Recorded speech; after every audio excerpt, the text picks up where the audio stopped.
कृष्णाय वासुदेवाय हरये परमात्मने प्रणतक्लेशनाशाय गोविन्दाय नमोऽस्तुते। नारायणाय नमो नमः। सद्गुरुदेवाय नमोस्तुते। उपस्थित भाग्यवान भगवत रसिक जिज्ञासु वृत्त, कल के सत्संग में एक चर्चा आपके सम्मुख रखी गई थी और वह चर्चा वर्ण को लेकर थी। जो 4 वर्ण हमारे यहाँ प्रचलित हैं, ब्राह्मण, क्षत्रिय, वैश्य और शूद्र, इन वर्णों में आने के पीछे जो कारण है वह पूर्व शरीर में और पूर्व शरीर में भी क्या कहें, पूर्व शरीर के छोड़ते समय अंतःकरण में जैसे संस्कार हैं, जैसा उसका उस समय पर स्वभाव है, उस स्वभाव के अनुसार ही चारों वर्णों की उत्पत्ति हुआ करती है। सत्वगुण की प्रधानता पर ब्राह्मण वर्ण और जहां रजोगुण की प्रधानता हो और सतोगुण की गौणता हो तो क्षत्रिय वर्ण, जहां पर रजोगुण की प्रधानता हो, तमोगुण की गौणता हो वह वैश्य वर्ण, और जहां पर तमोगुण की प्रधानता हुआ करती है वह शूद्र वर्ण कहलाता है। आज भगवान अब इससे आगे की बात हमारे सामने रख रहे हैं और सबसे पहले जो ब्राह्मण है उसके लक्षणों की चर्चा भगवान हमारे सम्मुख कर रहे हैं। फिर उत्तरोत्तर अन्य वर्णों की चर्चा भगवान करने जा रहे हैं। सबसे पहले ब्राह्मण वर्ण की चर्चा भगवान ने की है और कहते हैं जो चर्चा मैं कर रहा हूं, ये जो लक्षण बता रहा हूं, ये जो गुण बता रहा हूं, ये स्वाभाविक होते हैं। स्वाभाविक माने जो पहले स्वभाव बन के आया है, स्वाभाविक वही तो है, जितना माल लेकर के आया है उसी के आधार पर इस चर्चा को भगवान ने आगे बढ़ाया है। समोदमस्तपः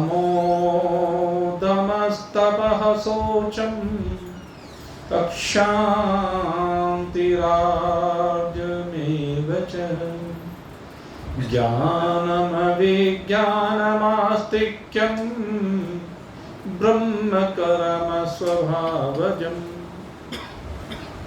कहते हैं ब्राह्मण के जो स्वाभाविक कर्म है उसके लिए उसको ज्यादा मेहनत करने की आवश्यकता नहीं है, उसके अंदर स्वाभाविक होते हैं। सबसे पहले कहा कि सम होता है। सम से मतलब होता है कि उसका मन वहां जाता है जहां वो चाहता है। मन उसका उच्च श्रृंखला नहीं है, मन उसका अपने अनुसार गमन नहीं करता। मन यूं ही भटकता नहीं है, मनोनिग्रह की स्थिति है। तो ये लक्षण उसका स्वाभाविक होता है। ब्राह्मण के अंदर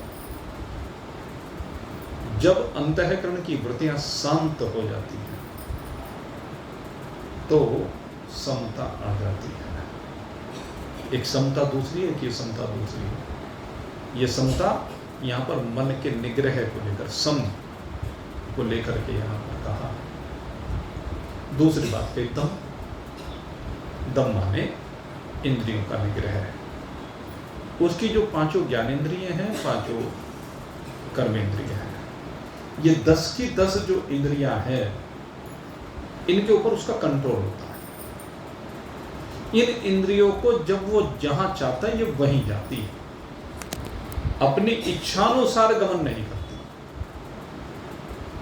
कि रूप को देखा तो उस तरफ भाग ली, शब्द को देखा तो उस तरफ भाग लिए कान,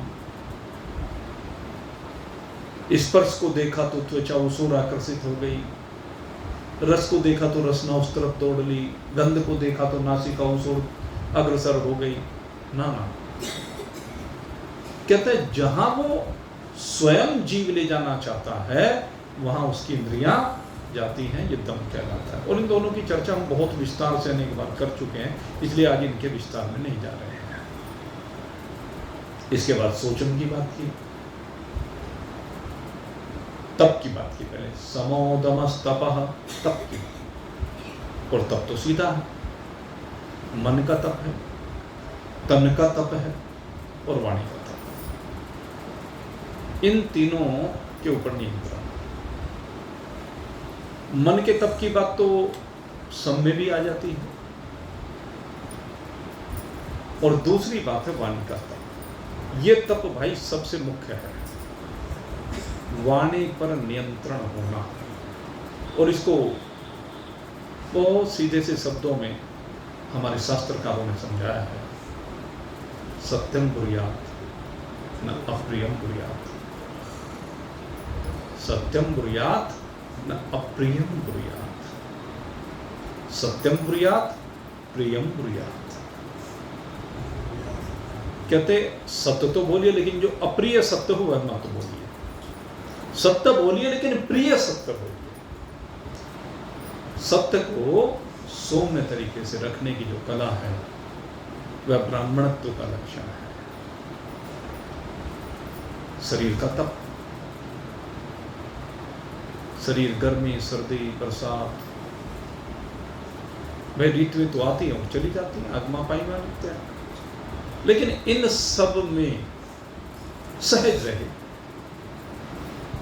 हमारे गुरु जी एक बात करते थे, गर्मी सर्दी और बरसात पे रोना आया, रोनी सूरत को हर बात पे रोना। अब जिसके अंदर ये लक्षण है तो वो तो भाई रोनी सूरत है, अब वो तो कष्ट में रहेगा ही। लेकिन जो इनको सहज भाव से सहन करता है, यमीनो व्यथ्यन्ते पुरुषम पुरुषरितम, जिसको ये व्यथित नहीं करते, जिसकी इंद्रियों को ये व्यथित नहीं करती, जिसकी इंद्रियों को परेशानी नहीं होती प्रतिकूलता के आने पर, अनुकूलता के आने पर, कहते हैं वही तपस्वी है। तो तप के लक्षण है सहनशीलता के अंदर आ जाना। सोचम, सोचम से तात्पर्य है शुद्धि, पवित्रता, निर्मलता। बाहर से तन की शुद्धि है पहले, फिर इंद्रियों की शुद्धि है। इंद्रियों की शुद्धि कैसी? इंद्रिय शास्त्रों के विषयों की ओर गमन करना, क्योंकि इंद्रियां हैं उनका स्वभाव है विषयों की ओर जाना, लेकिन इंद्रियां केवल शास्त्रोक्त विषयों की ओर गमन करें। अंतःकरण की शुद्धि की बात है, कहते हैं अंतःकरण की शुद्धि केवल और केवल भजन से होती है। अंतःकरण भजन करने से शुद्ध होता है। अंतःकरण में झाड़ू लगाना बहुत जरूरी है।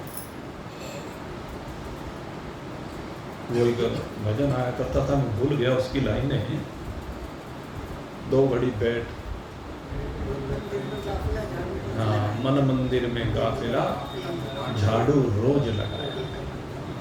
ये जो है ना, ये मन के मंदिर में बैठ कर के रोज झाड़ू लगाना। जैसे आप घर में नाली गंदी हो जाती है तो रोज उसको पानी से साफ करते हो ना, झाड़ू लगाते हो। वैसे तो किसी के घरों में झाड़ू नालियों में लगाने की रही नहीं, वो सारी अंडरग्राउंड हो गई तो वो विषय रहा ही नहीं।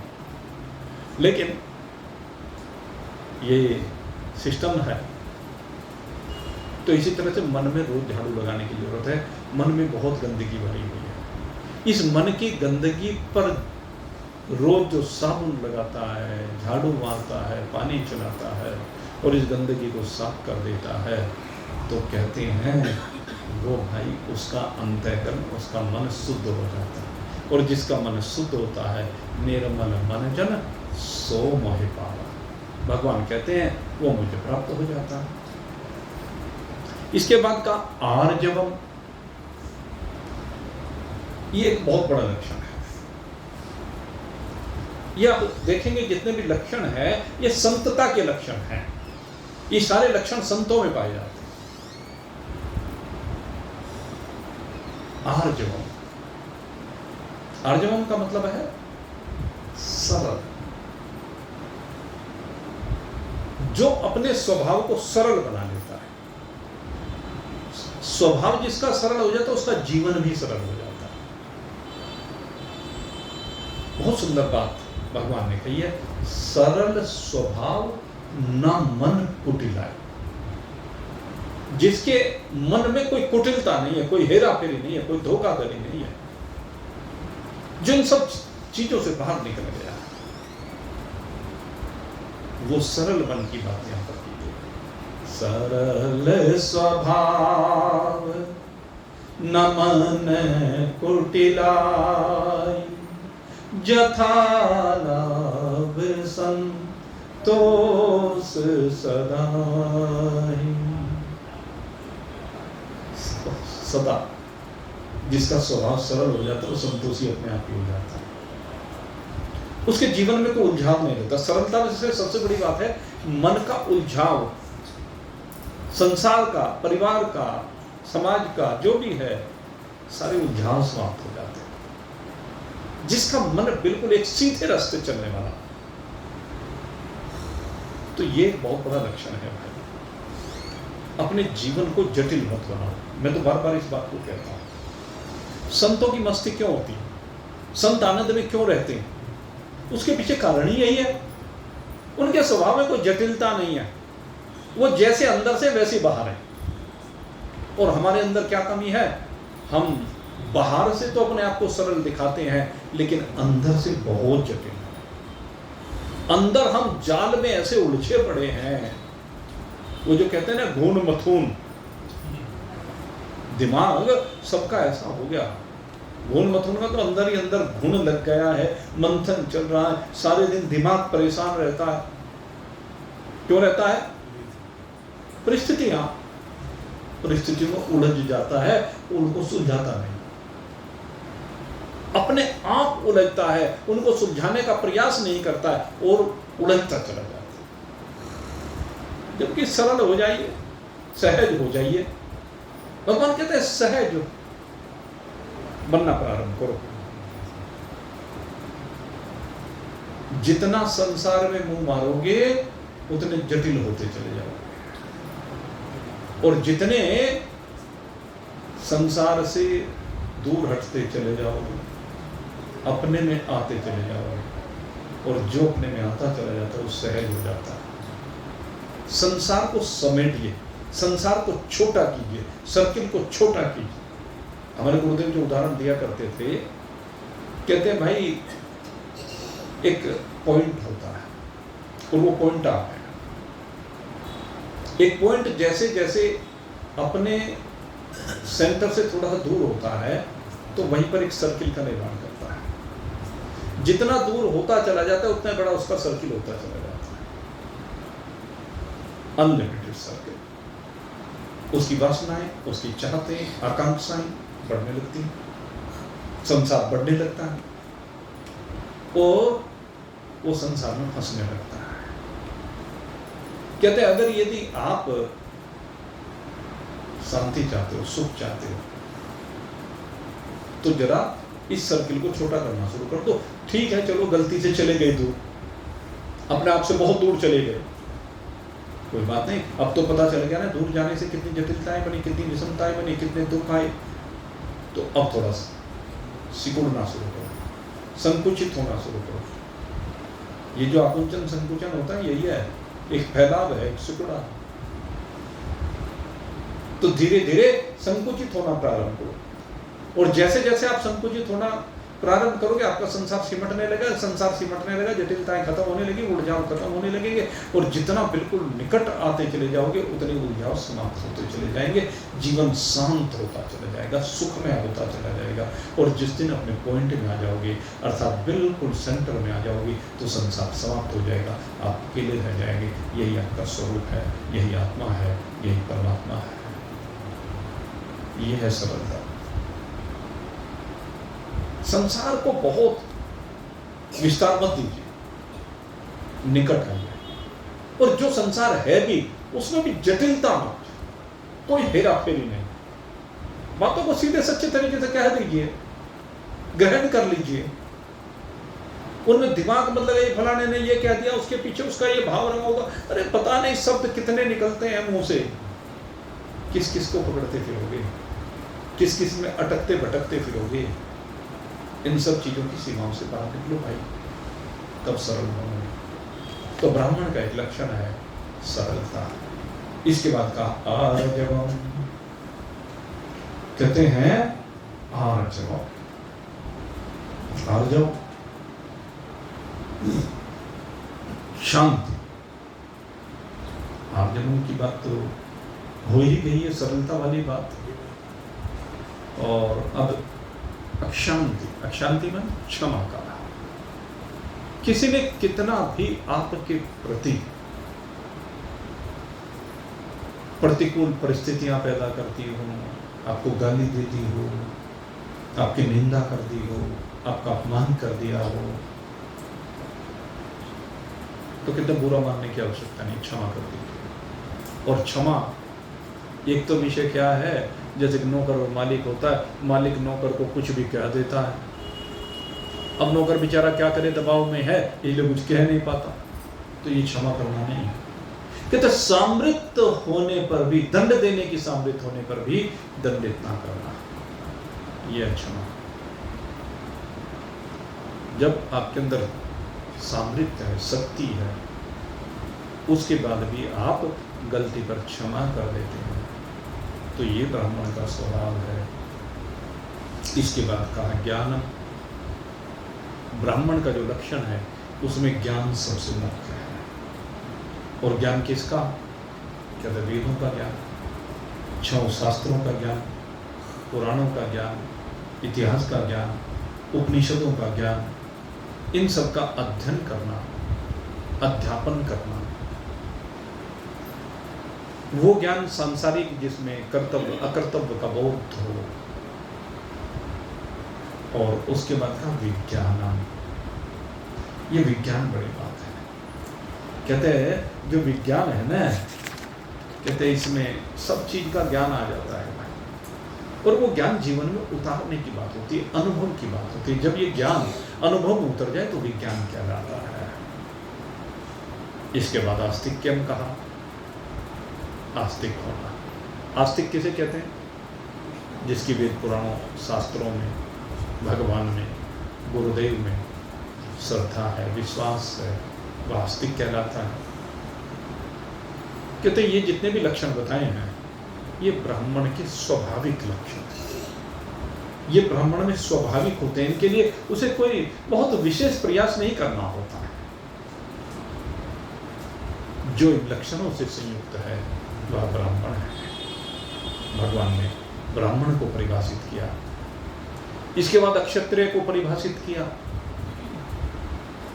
शौर्यं तेजो धृतिर्दाक्षयं युद्धे चाप्यपलायनं दानमीश्वर भावश्च क्षात्रं कर्म स्वभावजम्। यहां भी भगवान ने स्वभावजम शब्द का प्रयोग किया। कहते हैं स्वाभाविक गुण है सबके। अक्षत्रिय कैसे स्वाभाविक गुण है? कहते उसके अंदर शौर्य होता है, उत्साह होता है। अगर यदि युद्ध किसी ने थोप दिया है तो उससे पीछे नहीं हटता है, वो पूरे उत्साह के साथ युद्ध करता है। तेजो, उसके पास एक अदम्य शक्ति होती है। और वो शक्ति सत्य की होती है। क्षत्रिय के अंदर सत्य की शक्ति होनी चाहिए, पापाचरण नहीं होना चाहिए। राजा के अंदर ये जो तेज होता है ना, ये सत्य का तेज होता है। और एक बहुत बड़ी बात राजा के अंदर है, होनी चाहिए, वो है धैर्य, धृति। राजा को ज्यादा नहीं बोलना चाहिए, राजा को बहुत कम बोलना चाहिए। जो राजा ज्यादा बोलते हैं वो जनता की प्रसन्नता के पात्र नहीं बनते, उल्टे खिल्ली के पात्र बन जाते हैं। कम बोले, समय पर जरूर बोले। ये भी नहीं कि मौनी बाबा बन के बैठ जाए, ऐसा नहीं है। लेकिन राजा को उचित समय पर उचित शब्दों का प्रयोग करते हुए बोलना चाहिए। और क्योंकि राजा है तो विभिन्न प्रकार की परिस्थितियां रोज आएंगी, अदल बदल करके विपरीत परिस्थितियां राजा के सामने रोज आएंगी, तो उनको सहज भाव से सहन करना। रोज आलोचनाएं होंगी उनके निर्णयों की, कहते सहज भाव से सहन करना, ये धृति कहलाती है। इसके बाद कहा दाक्षिण्य, कहते सब प्रकार की जो प्रजा है। अब हमारे यहां तो बड़ी विविधता है भाई, उत्तर के संस्कार अलग हैं, दक्षिण के अलग हैं, पूर्व के अलग है, पश्चिम के अलग है, मध्य के अलग है। इतना बड़ा देश हमारा, इसमें संस्कार सब जगह पर भिन्न भिन्न प्रकार के, और जब भिन्न भिन्न प्रकार के संस्कार हैं तो भिन्न भिन्न प्रकार के स्वभाव हैं। कहते राजा के अंदर ये गुण होना चाहिए कि वो सबको मिलाकर चले, सबको जोड़कर चले, सबके हित के बारे में सोचे, सारी उसकी प्रजा है। तो ये अक्षत्रियों की विशेषता होती है, राजाओं की विशेषता होती है। उनका जो स्वभाव होता है वो सबको जोड़कर के चलने वाला होता है, वो दक्ष होते हैं, निपुण होते हैं। और युद्धे च अपि पलायनम, और अगर युद्ध कभी आ जाए तो उससे पीठ दिखा के ना मारे, पलायन ना करें, अपलायन, ऐसा राजा होना चाहिए। अब उसके व्यक्तिगत लक्षण की बात करते हैं। कहते हैं उदानम, अक्षत्रिय लोग जो है वो बहुत दान करते हैं, उनको बहुत दान देना चाहिए, उदारता पूर्वक दान देना चाहिए। जैसे आप जानते हैं जरासंध नाम का राजा हुआ, मगध सम्राट था भाई।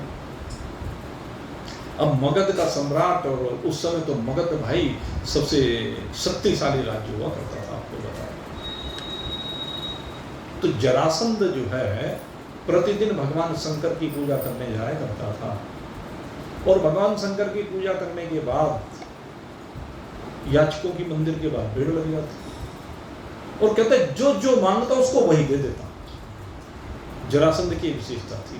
तो क्षत्रियों को भले ही वो असुर प्रकृति का था, कोई गलत भाव है, लेकिन वो राजा के धर्म को निभाता था कि उसकी प्रजा जिसको जो भी दिक्कत हो वो कुछ भी मांगने के लिए आई वही उसको दे देता।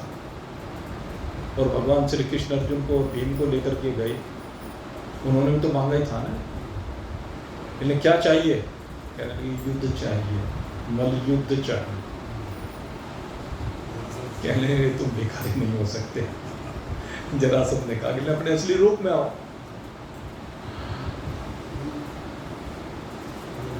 कहने लगे,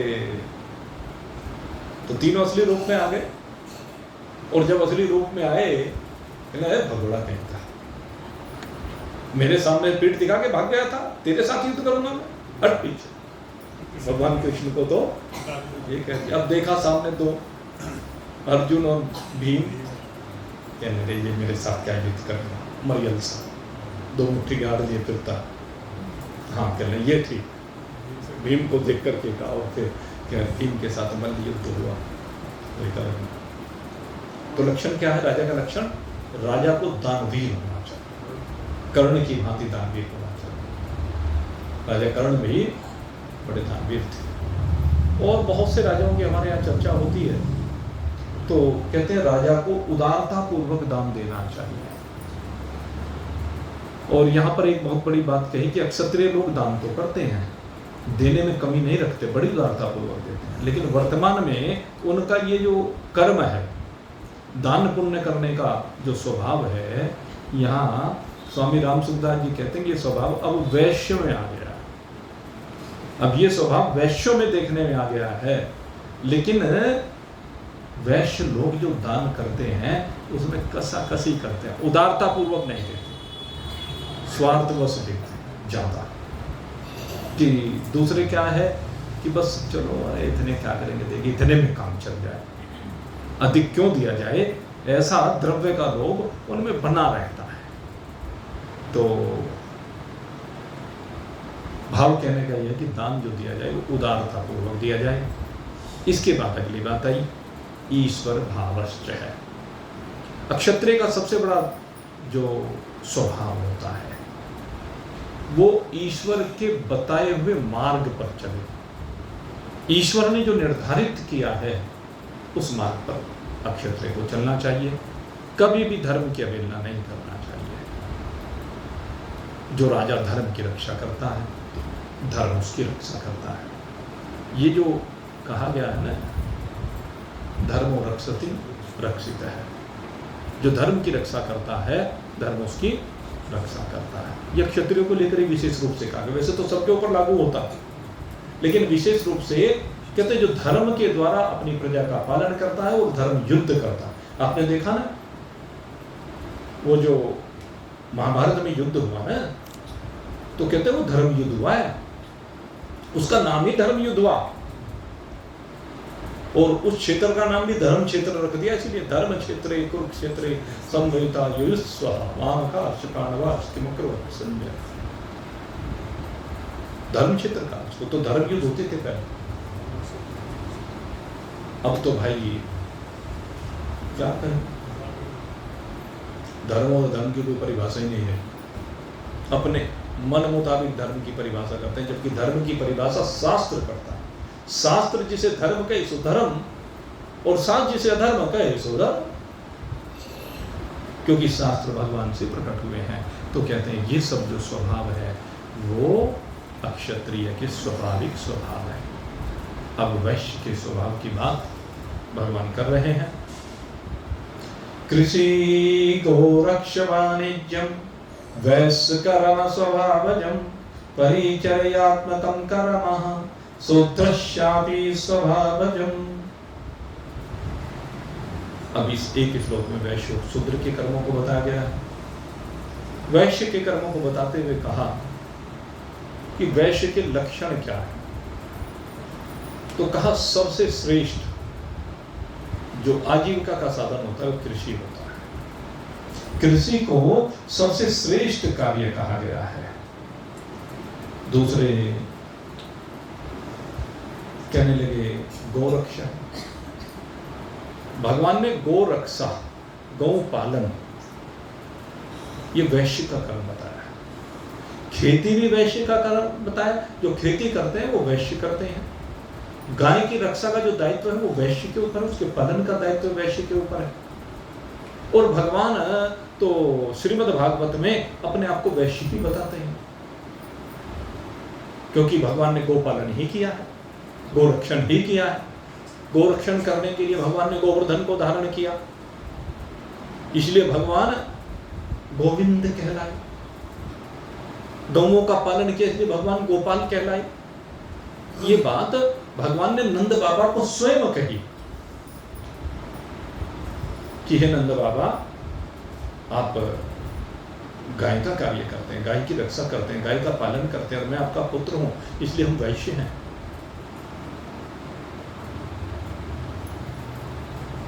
और वैसे तीसरा काम कहा वाणिज्य, कहते तीसरा जो कर्म है वैश्य का वो व्यापार करना है। और व्यापार कैसे करना है कि एक वस्तु जिस देश में ना हो और दूसरे देश में हो, वहां से ला करके जिस देश में नहीं वहां पर उस वस्तु को पहुंचाना, और यहां पर जो वस्तु है दूसरी जगह पर जो वस्तु नहीं उसको वहां पहुंचाना, ये वैश्य का स्वाभाविक कर्म है। और चौथा कर्म जो बताया है श्रीमद् भागवत के 10वें स्कंद में, वैश्य के 4 कर्म कहे हैं। इन चारों कर्मों में जो चौथा कर्म मैं बताने जा रहा हूं, वैसे तो इसकी चर्चा एक बार मैंने देवी भागवत में भी की थी, आपके ध्यान हो, वैसे तो स्मरण रहता नहीं, बहुत कम लोग स्मरण रख पाते हैं इन चर्चाओं को।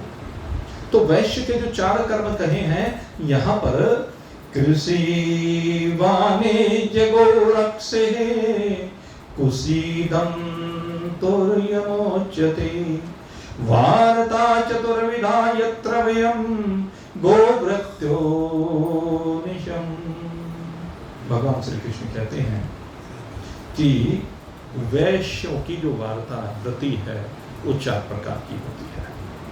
एक कृषि होती है, एक वाणिज्य होता है व्यापार, एक गोरक्षा होती है, और चौथा बताया कहते ब्याज लेना। ये जो ब्याज की पद्धति है ये भी हमारे यहाँ शास्त्रोक्त है। ये अपने अपने मत हैं इस विषय में, लेकिन ब्याज का जो कार्य है वो भी शास्त्रोक्त है। लेकिन कौन सा ब्याज, कभी बात ये भी ध्यान देने की है। कहते ब्याज कौन सा, हमारे शास्त्रों ने कहा 1%।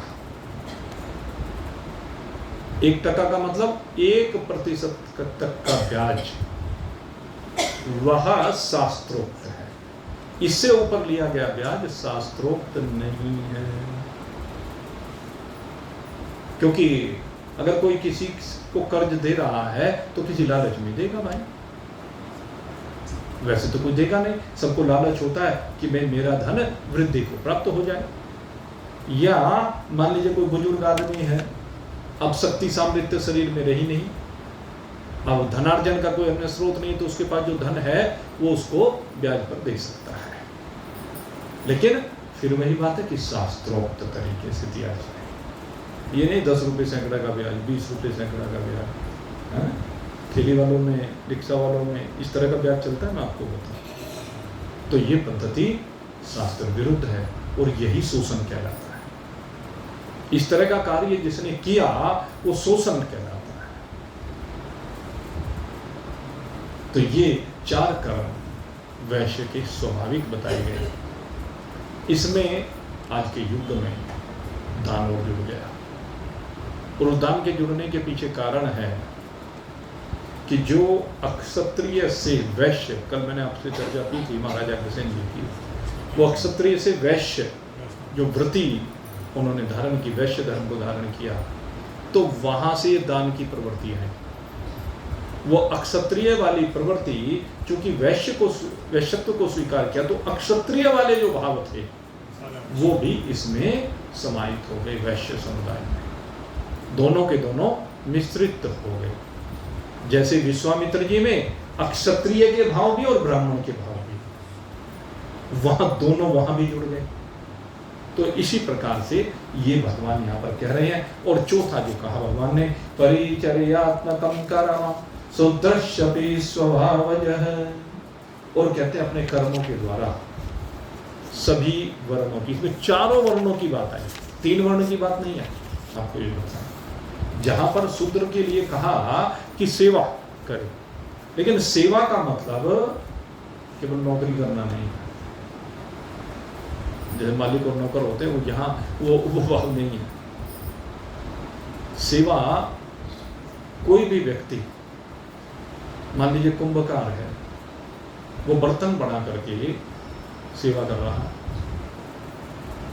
तो इससे वो छोटा थोड़े ना हो गया। उसके बनाए हुए बर्तन, अभी तो दूसरी चीजों के बर्तन बनने लगे, धातुओं के बनने लगे। पहले तो सोने चांदी के हुआ करते थे, धातुओं के हुआ करते थे। तो ये जो धातु के बर्तन हैं या मिट्टी के बर्तन हैं, वो अपने हाथ से बनाता था, हाथ से ही चाक पर बर्तन का रूप देता था। तो वो अछूत नहीं है।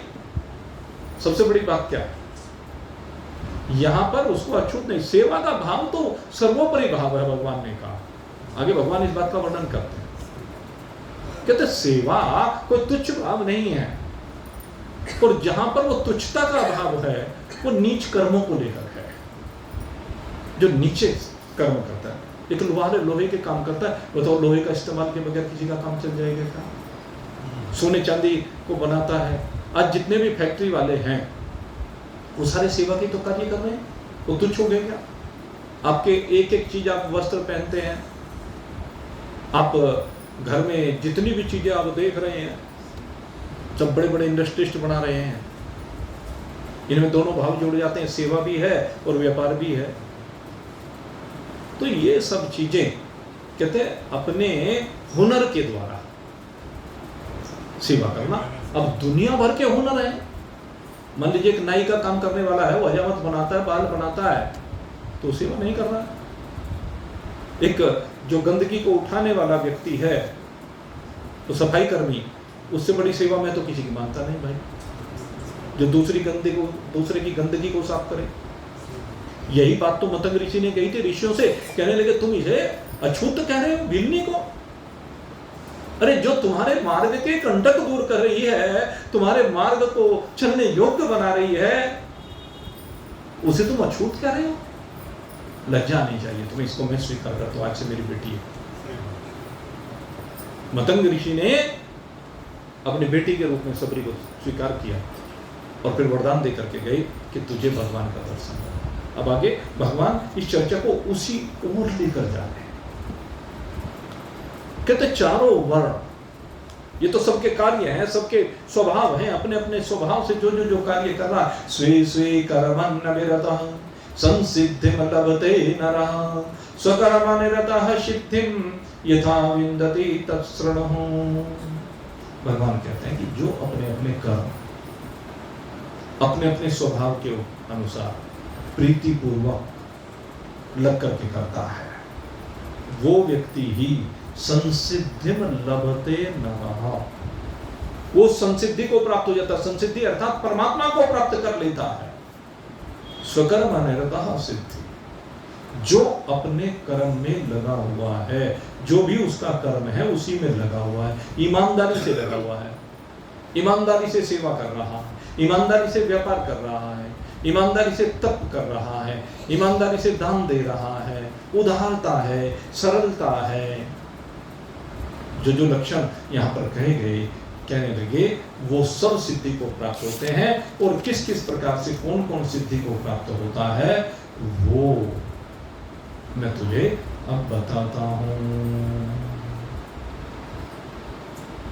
और एक चीज और, ये एक महान पुरुष ने बहुत बढ़िया बात कही है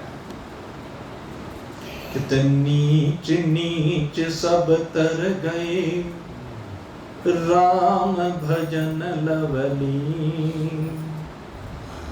नीच नीच सब तर गए राम भजन लवली, और जाति के अभिमान से डूबे सभी कुली। कहते जिन्हें अपनी जाति का अभिमान है ना, जिन्हें अपने कुल का अभिमान है ना, कहना सारे डूब गए। जो अभिमानी लोग हैं, अहंकारी लोग हैं, कहते सब डूब जाते हैं। लेकिन जिन्होंने राम भजन लवली, जिन्होंने राम को अपना बना लिया है और राम के भजन में डूब गए हैं, कहने लगे वो सब तर गए, चाहे वो किसी भी जाति का, जाति से संबंध नहीं होता। भगवान जात पात पूछे नहीं को, हरि को भजे सो हरि का हो। जो हरि को भजता है सो हरि का हो जाता है। यही बात भगवान कहते हैं कि यतः प्रवर्तिर्भूतानां येन सर्वमिदं ततं स्वः कर्मणा तमाभ्याच्य सिद्धिं विन्दति मानवः। कहते हैं जो हम परमात्मा है, जिसकी बदौलत सभी प्राणियों की अपने अपने धर्मों में प्रवृत्ति होती है, जिस परमात्मा में ये सारा चराचर जगत व्याप्त है, कहते हैं अपने कर्म के द्वारा, जो एक आपने स्लोगन बहुत जगह लिखा देखा होगा, कर्म ही पूजा है, ये कह रहे हैं। भगवान कहते हैं कि अपने कर्म के द्वारा जो मेरा पूजन करता है, जिसका जो कर्म है, जैसा जैसा जिसका स्वभाव उसके अनुसार जो कर्म उसके लिए निश्चित किया गया है, कहते उस कर्म के द्वारा ईमानदारी के साथ जो मेरा पूजन करता है वो मुझे प्राप्त हो जाता है, वो संसिद्धि को प्राप्त हो जाता है। सीधी सी बात कही भगवान ने कि वो सब सिद्धि को प्राप्त हो जाते हैं। और एक सबसे बड़ा भाव अब यहाँ पर दिया है। ये श्लोक गीता जी का बड़ा महत्वपूर्ण श्लोक है। श्रेयान् स्वधर्मो विगुणः परधर्मा स्वनुष्ठिता स्वभावनियतं कर्म कुर्वन्नाप्नोति किल विषम्। कहते श्रेयान् स्वधर्मो विगुणः, कहते अपना जो धर्म है वही श्रेयकर है, चाहे वो विगुण है, उसमें कम गुण हो या गुण हो ही नहीं। क्योंकि जब हम तुलना करेंगे ना, तब हमें कुछ धर्मों में, अपने धर्म में किसी को लगेगा कि भाई मैं बहुत श्रेष्ठ काम करता हूं, किसी को लगेगा कि ये तो भाई बड़ा नीचा काम है, छोटा काम है। भगवान कहते हैं जिसके स्वभाव के अनुसार जो कार्य निश्चित किया गया वही उसके लिए श्रेयकर है। आप दूसरे का धर्म मत अपनाइए। जैसे सदन कसाई का दृष्टांत आता है, तो सदन कसाई का दृष्टांत में वो मांस का व्यापार किया करता था, पुश्तैनी व्यापार था, पीढ़ी दर पीढ़ी चला रहा था व्यापार मांस का करता, लेकिन मांस का व्यापार करने के बाद भी सदगति को प्राप्त हुआ, भगवान को प्राप्त हुआ। तुलाधार वैश्य, एक ही सूत्र दिया, सच का बोलना और सच का तोड़ना, उसका एक ही सूत्र था, उसने दूसरे तरफ ध्यान ही नहीं दिया। कहते जो अपने कर्म के द्वारा मेरी पूजा करता है वो मुझे प्राप्त होता है। अपने धर्म में स्वधर्मम निधनम श्रेयम, पीछे आया था शुरुआत में भगवान ने कहा था स्वधर्मम निधनम श्रेयम, अपने धर्म के लिए मर जाना भी श्रेयकर है। वही बात यहां कह रहे हैं भगवान, श्रेयान् स्वधर्मः, अपना धर्म सबसे श्रेयकर है। जो काम जिसको भगवान ने दिया है अपनी स्वाभाविक प्रवृत्ति का करें, उसे ईमानदारी से करो, बस सबसे बड़ी बात यह है। मेरा स्मरण करते हुए करो, सोने में सुहागा।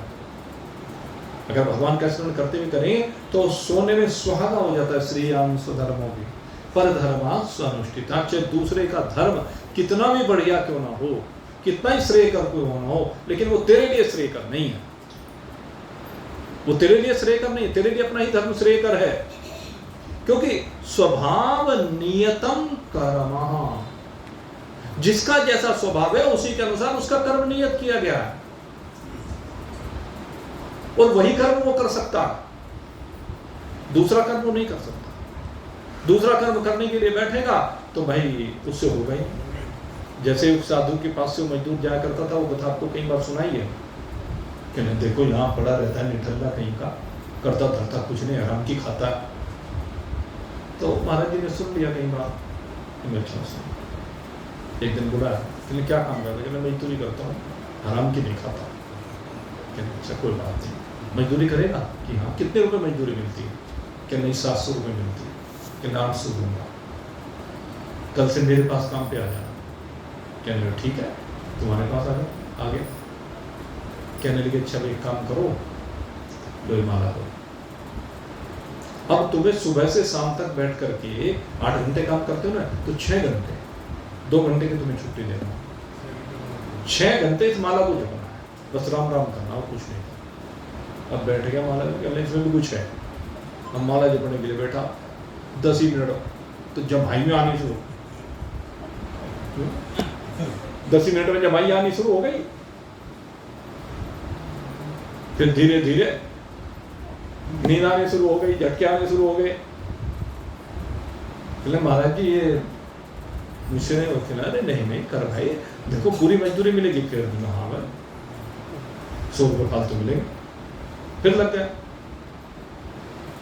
दोपहर होते होते कहने लगे लो महाराज जी अपनी कंठी माला ये संभालो, अपने बस का ये बात नहीं है। कहने लगे दूसरे का काम तुम्हें यूं ही लगता है, तुम अपना मजदूरी का काम ही कर सकते हो, तुम्हारे स्वभाव में गई है, ये काम तुम्हारे बस का नहीं है, ये सब कर मेरा है। महान पुरुषों का, महात्माओं का, संतों का है, भक्तों का है। माला लेकर बैठ करके तो इसलिए तुम अपने कर्म को करो, ईमानदारी से करो, जहां मजदूरी करो वहां ईमानदारी से करो। ये नहीं कि 8 घंटे में 4 घंटे काम करें, कभी इधर बैठ के बीड़ी पीने लगे, कभी इधर छिप के बैठ जाए, कभी उधर बैठ जाए, ये काम नहीं होता। ईमानदारी से अगर कर्म करोगे, जो तुम्हारे स्वभाव में नियत क्या है, तो कुर्वन्नाप्नोति किल विषम, किल विष, जितने भी पाप हैं, जितने तुम्हारे अंदर पाप भरे हुए जन्म जन्मांतर के, कहते तू उन सब से मुक्त हो जाएगा, वो सब जल करके भस्म हो जाएंगे और तू मुझे प्राप्त कर लेगा। इसलिए हे कुंती पुत्र अर्जुन, अपने धर्म में जीना और अपने धर्म में मरना ही श्रेयस्कर है। तो इस प्रकार से भगवान ने ये चर्चा की है। यहाँ पर वर्ण व्यवस्था को लेकर के बहुत गहराई के साथ चर्चा की गई थी, लेकिन मैंने पहले आपको बताया था, मैं जरा थोड़ा सा इसको सहज रूप में, सामान्य रूप में चर्चा को रखा है। ज़्यादा गहराई में जाने से अच्छा है, आज का युग ऐसा ही है भाई, इसलिए अपना सामान्य इशारों में समझ लेने की आवश्यकता है। और यहीं पर आप सबके लिए बहुत बहुत शुभकामना करते हुए, सबसे एक ही निवेदन करते हुए कि भगवान को अपना समझकर अपने समस्त कर्मों के साथ भगवान को जोड़िए। तन दुनिया में रहे भले ही, मन हरि चरणन ध्याय, और कर से कर्म करो विदनाना, पर ध्यान रहे जहाँ कृपा में। बस ये ध्यान रखो, मेरी तो सीधी बात है और मेरी बात नहीं, भगवान की बात। इस बात को ध्यान में रखिए और आनंद मनाइए। इन्हीं शुभभावों के साथ आज के सत्संग को अब यहीं पर विश्राम दे देते हैं। बोलिए सच्चिदानंद भगवान की जय। और भाई आज चूंकि लोक धर्म है, लोक धर्म के अनुसार आज आपने देखा एक बहुत बड़ी घटना हमारे भारत में हो गई, तो उसके लिए भी वो जो घटना हुई है वो हम सब के लिए सबक है बहुत बड़ा। जो ये आतताई लोग हैं ना, अगर इनका पतन करना है तो इसी तरह से एकजुट होना पड़ेगा। एक भाव, और एक भाव के साथ 93% वोटिंग। चिंतन कीजिए, हिंदुओं ने कभी इतनी वोटिंग नहीं किया है, सनातनियों ने कभी इतनी वोटिंग नहीं किया, और की तो उसका परिणाम देख लो। जो दूसरे धर्मों वाली सीटें थी वो भी हमारे पर आ गई। हमारे यहाँ उल्टा होता था ना, हम 70% होकर के 30% वालों से हार जाते थे, क्योंकि 30% वाले 100% पोल करते थे और हम 70% वाले 30% 40% पोल करते थे, इसलिए हार जाते थे। लेकिन आज उन्होंने दिखा दिया कि हम 100% करके दिखाएंगे, और उन्होंने किया। और उसी का नतीजा ये है कि वहाँ विधर्मी जो हमारे सनातनी परेशान थे, पलायन कर रहे थे, रोज उनके ऊपर अत्याचार हो रहे थे, आज भगवान की कृपा से अब उम्मीद है कि वो मुक्ति मिल रही है। तो इसके लिए निश्चय ही वो हमारे सनातनी भाई बहन सब बधाई के पात्र हैं। उन्होंने जो साहस दिखाया, अगर ये साहस कश्मीर में दिखा दिया होता तो कश्मीर की वो दुर्दशा ना हुई होती। तो भगवान की कृपा से आज वो सब हुआ है। हम सब को इसे सबक लेना चाहिए और निजी स्वार्थों को छोड़ करके जब भी ऐसा यज्ञ होता है उस यज्ञ में 100% आहुति हमें देनी चाहिए। तो फिर नहीं तो दोष मत देना किसी को, वो मिथ्या ही वो दोष लगाई, फिर कहना मिथ्या दोष लगाते हैं ना फिर हम किस किस पर, काल पर, कर्म पर, नियति पर, पता नहीं किस किस को दोष लगाते हैं।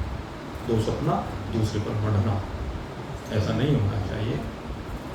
खैर, आज निश्चय ही सनातनियों ने बहुत अच्छा कार्य किया है, उसके लिए सब बधाई के पात्र हैं। मेरी शुभकामना भगवान उन सब के ऊपर कृपा करे। बड़ा अत्याचार उन्होंने सहन किया है, और जो हम लोग सहन करते थे हमारे से बहुत ज़्यादा, हमारे से बड़ी विकट परिस्थितियाँ थी। 2017 से पहले जैसे हमारे यहाँ की परिस्थितियाँ थी ना, ये इससे तो कई गुना परिस्थितियाँ वहाँ विकट थी। तो उन सब परिस्थितियों से मुक्ति मिलेगी। भगवान से यही प्रार्थना करते हैं कि भगवान कृपा करो, कृपा करो, कृपा। इन्हीं शुभ भावों के साथ विश्राम। बोलिए सच्चिदानंद भगवान